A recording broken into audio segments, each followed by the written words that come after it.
totally important. And this kind of leads to the second question. Um, and it's also connected to the question that Nahum asked yesterday about, in which we ended up talking about eschatology. But it's but religious discourse gives us some different ways of thinking about the relation between life and death. Right? And of course, what's interesting is that in the exchange between, especially between Jared and me, has made it so much more possible for me to think through a certain relation between life and death, and to be more rigorous in trying to understand that relation. And I have to say that in a way, my my my reaction against the notion of social death was a reaction so it was in the deepest sense a real reaction against Orlando Patterson and against certain things that he tries to put forward in that book at the level of a set of assumptions he makes about the absence of civilization, right? Where you could see that maybe in a way he's picking up on certain formulations that I read today from that essay on language that Fanon makes, okay, about the assumption of the absence of a civilization. And Patterson picks up that and runs with it without maybe stopping to ask the question concerning the value of so-called civilization, um, which is, I think, a question which in the most intense way, like Lyndon Barrett's work, especially in this posthumous book that will be coming out, he really gets at that. And I tried to talk about it a little bit yesterday talking about this notion of civil hostility, which is basically like a phrase. It's like a phrase that Lyndon's work totally leads you to, okay, in a certain way. But I think I'm impinging on an area that gets at the second question. But I just want you to say it again to make sure I understand exactly. It's just about in the practice of training people, what it might mean to model what you've done yesterday and today, which is this kind of really open-hearted engagement, right? Um, and what it would mean, what the positive or negative or whatever the impact would mean to model that in the way that we engage with each other's scholarship, as opposed to starting from this position of kind of viciousness. Um, and that's a really vulgar way to put it, because for many people that represents robust engagement, right? It represents like the charge that the music is supposed to bring forth, right? Um, but I know personally, like I've had graduate students come and like say things to me that are so completely inappropriate, right? Based on like their very really superficial rendering of social death, right? And that's just sloppy, and it's not a good way to be in intellectual community with each other.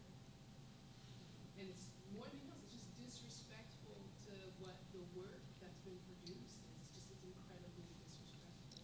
So I know that has something to do with the way that the kind of space we're creating, the pedagogy that we're creating, and something that's not generative in the ways that it could be. Well, it's like I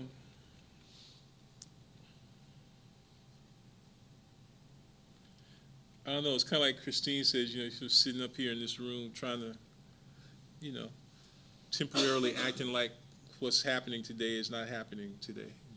In a certain kind of way. I mean, we'll see. Some things Um, don't have arches. You can't tiptoe. yeah. But the thing is that it's like I was thinking about this today because so I mean Frank came to the hotel this morning. We had breakfast. And we talked for 2 hours. So I don't really care what happens tonight. You know.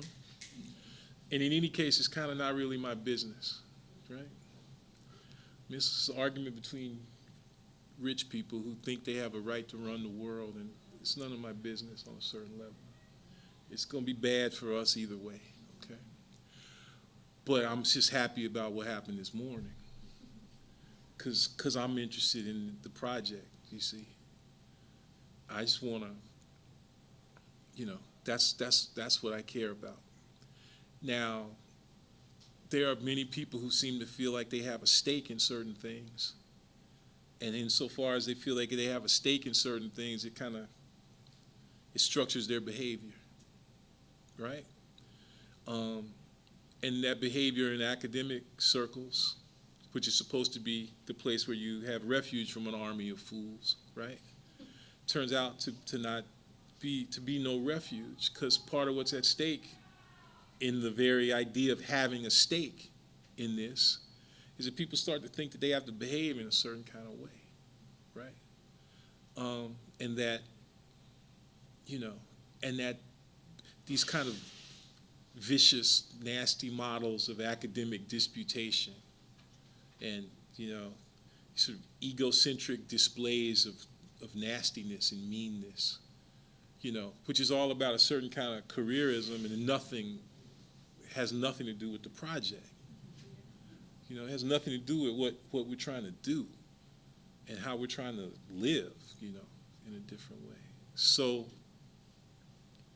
and if you really are interested in the project, man, you know, you're so happy to find, to, I mean, I remember when I first started reading, and I don't want to sit here and act like I'm some perfect example of academic generosity, because I have the same pangs when you feel like somebody disagrees with you. And sometimes it's just you want to be understood and you haven't been understood, and you know that in fact it's probably a function of the fact that you didn't say it in an understandable way.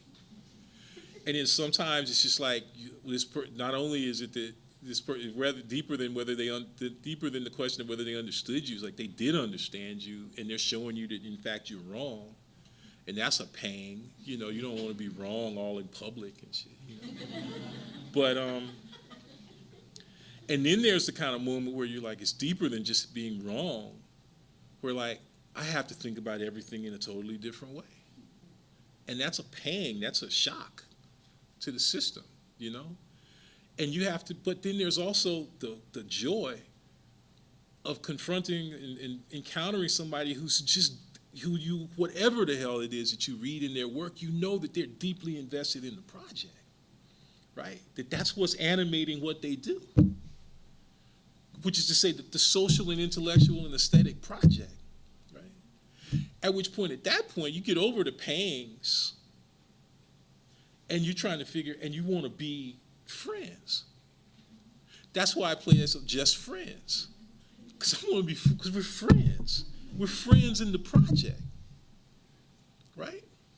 In that way that Lysis gets at, that way that Socrates is trying to get at. I mean, our friendship is a function of the way in which we comport ourselves toward the aim of the project, right? And anybody who just wants to be in a fight or just wants to make their bones, even within the field of black studies, anybody who's taken the model of whatever, the English department, okay, as how it is that you become a real scholar or a real person. That's we don't, whereas, you know, you know, Sonny Rollins and Coleman Hawkins, they didn't want to be whack in front of one another. They didn't want to not play their best. But some people, like Stanley Crouch, makes too much of the macho man aspect of the cutting session. I tend to think of it as I'm interested in the monastic aspect of the cutting session. People getting together and thinking within a context of devotion, and that's what I'm interested in. And I mean, people always want to make stuff into a fight, which just lets me know that they don't understand that they're already in a fight and don't know who it is that they're supposed to be fighting. And I'm not. I mean, but as I said, it's not a process by which one just understands this in some perfectly, Jesus kind of way. There's these pangs and these feelings of like, I haven't been understood. I haven't been properly, But then I was like reading Jared stuff. I'm like, man, I'm sitting there going, like, he's, yeah, he's right. I messed that up. I didn't get that. He's right. Then I'm also just like, man, no one has ever read my stuff like that. I mean, first of all, I just want to thank you so much for paying attention to what I've written. you know, thank you, because nobody, that kind of thing, right? And I remember reading Red, White, and Black in manuscript and the whole, and I'm thinking, okay, something's wrong. And I realized it talking to Name on the phone the other night, where it was some Afro pessimism. I was like, on the one hand, there are all these reasons that I can articulate about why it is that I am not comfortable with the term or with putting myself in that frame. You listed them all. Huh? You said them all. Yeah. But then I was like, but then at the same time I had to completely understand. I was like, but how come he hasn't chosen? Why ain't I in it? I was like, if I'm not in that group, what group am I in? What group can I be in? You see what I'm saying? Not only at the level of these are the people who I want to be talking to, these are the people who I recognize as friends in the project, but also because everything they're saying pretty much seems true to me. So what have I done wrong? I need to check myself, here. So that was and again, there's aspects of that, of a feeling of a kind of a pang and a kind of a twinge of, man, I didn't get, and it but I don't know, man. I'm just, like I said, people used to always try and say it was like some big fight between me and Sidea, which is like a joke, right? Because there's no way that I could ever, whatever it is that I do manage to do in the break, it's totally a function of Scenes of Subjection. That book is after Sidea. You see, I mean, it's in the wake of Sidea. She's the condition of possibility of that book. And people always want, oh, there's no fight. There's no fight. There's well, on both are, but there's respect. And not just at the level, and she's like, my friend in the project. She has looked out for me, right? She looks out for me as somebody else who I think hopefully she understands as being interested in the project. So all this other stuff is just silly. And we need to try to figure out a way to convey this to our students. You can disagree and holler and scream with your friends. But you also have to know, I mean, I don't want to get all Schmittian about it and that kind of, but there's what I'm interested in with regard to pitching is the ongoing, constant internal differentiation of the intramural, which is I've tried to think about this with regard to Cedric Robinson's work, right? The preservation of the ontological totality is in its constant internal differentiation, not in stasis, right? So we argue and we push each other the way that the musicians did, the way that people who are thinking about stuff try to do.